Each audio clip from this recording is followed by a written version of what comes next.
not gonna lie, I was one of those people that would go out and replace like my 25-cent goldfish like every 2 weeks. Had a lot of tanks, they were messy. Stuff didn't go great. Moving forward, I've kept maintaining tanks for my whole life, and I run a fish room now. I tried to count how many gallons of water I maintained, but I actually quit at 4,000. I got bored of counting. How many people here know what multiple tank syndrome is? A few people? Okay. So it's a condition when a hobbyist gets one tank and they really like it and they quickly get like at least 15 tanks just to fill the void. And it's so much fun to go to the store and shop, and you're seeing all this cool stuff, and you see a cool fish here and you see a rimless tank and a cool piece of driftwood, and you're just like, man, I gotta have it. So you bring it home and you get something else, and then you get something else, and suddenly you get to a point where you're like, oh man, I really actually have to like put in work to take care of this to keep it looking the way I want it to look. And we see like so many things online that look so beautiful, and we see people with so many tanks in their house or in a fish room, and it's just, it's so appealing. Like, it's so cool to want to have that, but we get lost along the way trying to recreate things without actually giving it the time and the effort to make it work. So I want to give you my tips that I've learned from experience for maintaining a lot of aquariums, starting with one, but then moving on to a lot. I really, like I said, I didn't even count this time. So the first thing I learned, more tanks equals more work. So you're always gonna have extra thing. Every time you add a tank, you're adding more work. And then when you add more tanks, you also add more opportunities for disaster or issues. So you have one tank, might leak. Now you have 20 tanks, there's more chances of something leaking. And it happens, so keep in mind, there's always gonna be a lot more work to do. And if you're not disciplined, it never really works out the way you want it to. The whole aquarium hobby really is based on discipline. If you want to make things that look great, like what you're seeing online and that you enjoy, the only way to get that done is to really just commit to it and do the work. And that's what I've learned from experience of making a lot of messes and making a lot of mistakes. I like to set a goal for each aquarium I start. So before I buy a new tank, before I go out and I'm like, oh man, I really gotta have this fish, because I'm guilty of it, I do it all the time. I'm not gonna tell you not to do it, but try to start with a goal. So if you see something that you like, you fall in love with the fish at the store, research it and figure out how to keep it the right way and figure out the environment and set a goal so that way each aquarium that you add is a learning experience and you get to learn something new. So I like to say, hey, I found these really cool cichlids and I want to learn how to breed them. So I'll go home and I'll get set up, research their environment, make sure everything's perfect, and then I'll give my tank time to mature. So that's really important part of this is giving your tank time to mature to see the results you want, because you're really never going to see them right away. Everything that you see, you know, that looks beautiful and grown in and they don't have to do a lot of maintenance, it's all something that has taken time and effort to get to that point. Stick to your original goal for the tank. Don't try to switch it up. Otherwise, you just end up making a mess and then a mess again and then another mess probably. I always try to investigate my water source that I'm using in my aquarium. So that would mean if you have tap water, you might want to check out what's going on in there. If you have a well, you might want to make sure your water system is safe for your fish and also safe for what you plan to keep. So it's really easy. You avoid problems with your water in the future if you already know where you need to start. Home Depot has a really cool thing where you could bring your tap water in and they send it out and they'll actually send you like a really detailed workup of what's in the water. So you can get like all the minerals and everything that are in there. That way you can kind of figure out, hey, my water's really hard, how can I fix it? You've got a lot more information to help you out. And they do that for free at the customer service desk. So like that's one of my favorite things to check out. It helps me a lot. A schedule is really important for maintenance. It really is. I do my water changes in my fish room about once a week. I always do it on a Saturday night, which is not that cool, like my social life, you know, it's fish room maintenance now, but I like it. So I do everything at once. I do all my water changes, all my trimming and everything on one day. And that helps me remember. Otherwise I'll kind of forget, and I don't like to, you know, do this one day and then I got to remember next week I need to do it on the same day, but I did tank X, you know, on Wednesday instead. So setting a schedule and sticking to it really helps. And then knowing that your tanks are properly maintained gives you the option to be like, you know, I can leave and I can miss this 1 week of maintenance because you already have your stuff maintained and stable. So right now, it's Saturday. I'm not panicking that I'm not there to clean my tanks. I know everybody's there. All my fish are chilling. Everything's still healthy. But, you know, the work and time goes into that. It's dedicated every single Saturday. And I like to keep track of the maintenance I do. So I like to keep a log of everything that I do. If I add something to a tank, I write that down. If I fertilize, I write that down with the date. And I also test my water frequently and keep a track of that. So I keep track of all my water parameters, what I've added to the tank or what I've done, as well as how my tank looks and how the health of my livestock is. So if my plants look a little funny, I'll write it down. If my fish don't seem as vibrant or active as usual, I'll test the water, write the parameters, and make note of how everything acted. That way, if I ever want to go back and I say, hey, everybody looks great today, now I can see what my numbers are that my tank is thriving at. And I know this is my secret spot. This is where I want to keep it. And I don't really have to worry so much about, you know, fluctuations and everything because I'm keeping it maintained. And then when I do have an issue in the tank, if I have like a water problem or something doesn't look great, it's really nice to be able to go back through a log and see what changed and what went wrong. Or to see like, hey, now my pH is really low and before it was pretty high. I need to make sure I could get it back to where my tank was thriving. So it really helps to keep a little notebook of numbers and just make notes to say, hey, this is where my tank thrives. This is where I want to keep it. And not everybody's going to be able to open up like Google and be like, hey, what number, what TDS should I keep my tank at? It's better to keep track of your own tank, and that way you know what works for you, because sometimes what works for other people just doesn't work for everyone else.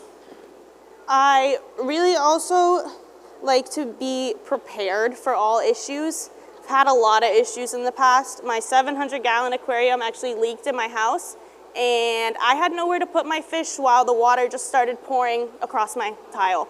So that was scary. I had to run to Walmart and buy a swimming pool and pop it up, take my couch out, pop up a pool in my living room. And actually my pool had a hole in it, so that leaked right away too.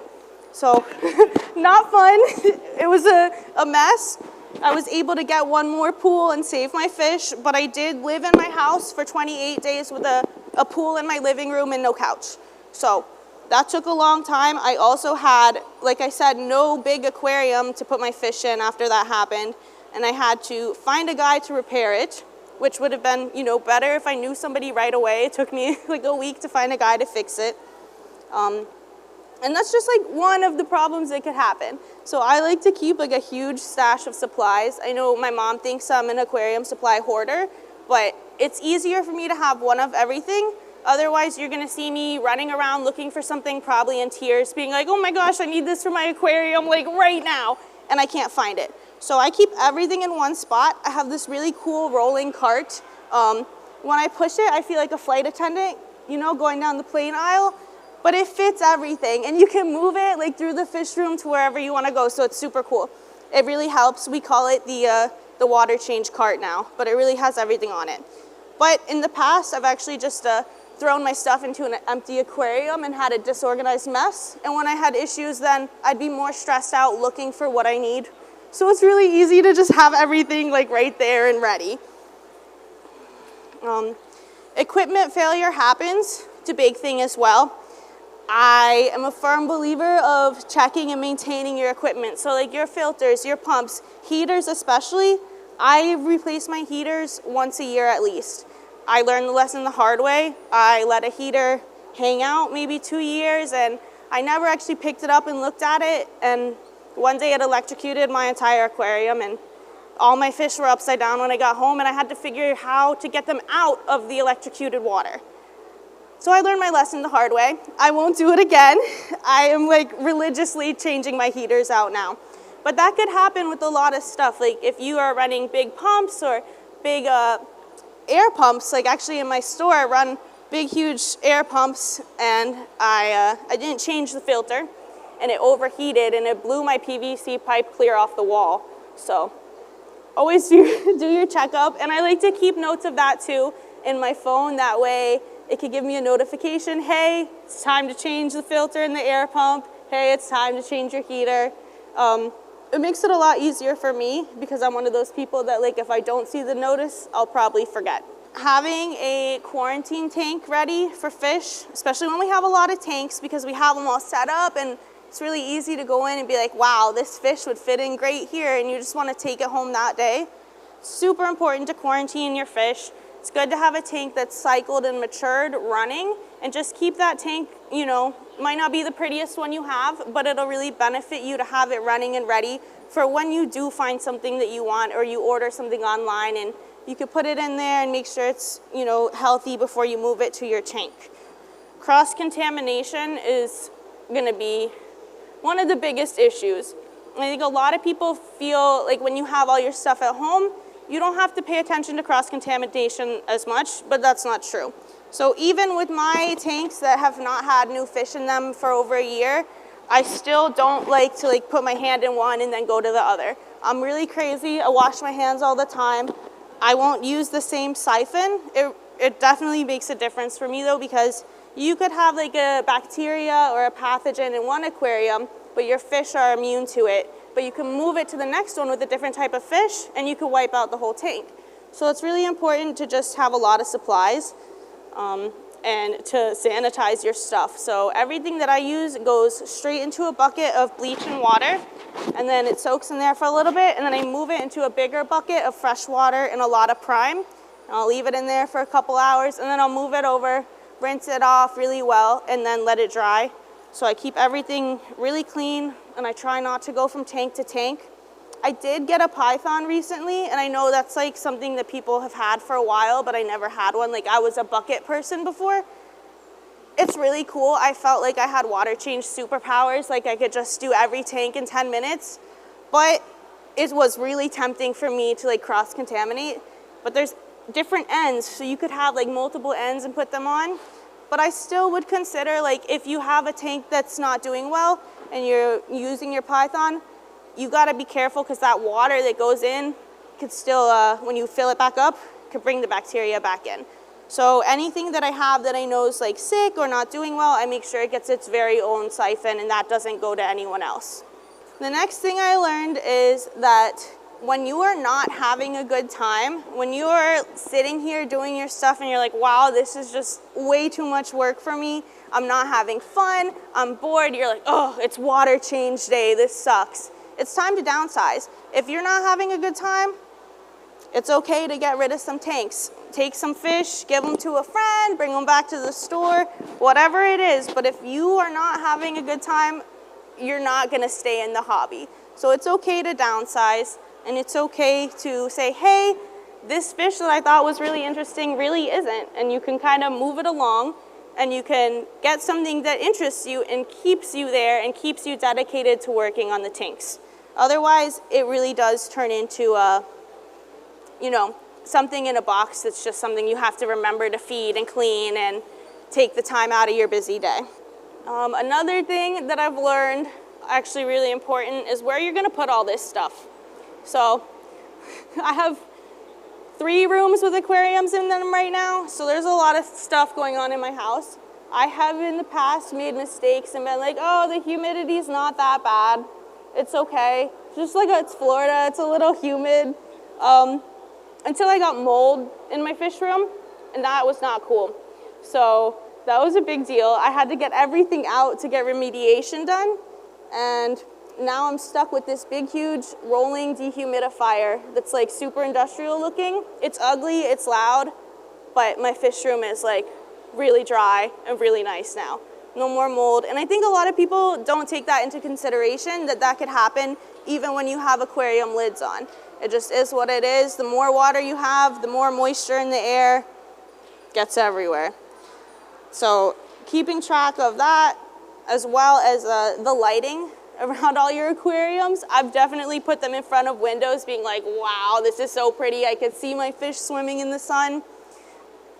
Turns green or it gets hot. So now I have blackout shades. So I really try to figure out my space and making sure it's suitable for what I'm gonna do, because in the past I've run into a lot of problems that are like big problems, big repairs, like the leaking tank. That was a long time. And then the mold thing also, that was really horrible. And I can't believe I'm standing up here telling people that I had mold in my house, but if it saves one person from making the same mistake, like, I'm happy, because it sucked and it was expensive. And all my aquariums had to come out of the fish room, which wasn't exactly easy. I think that's pretty much it for me.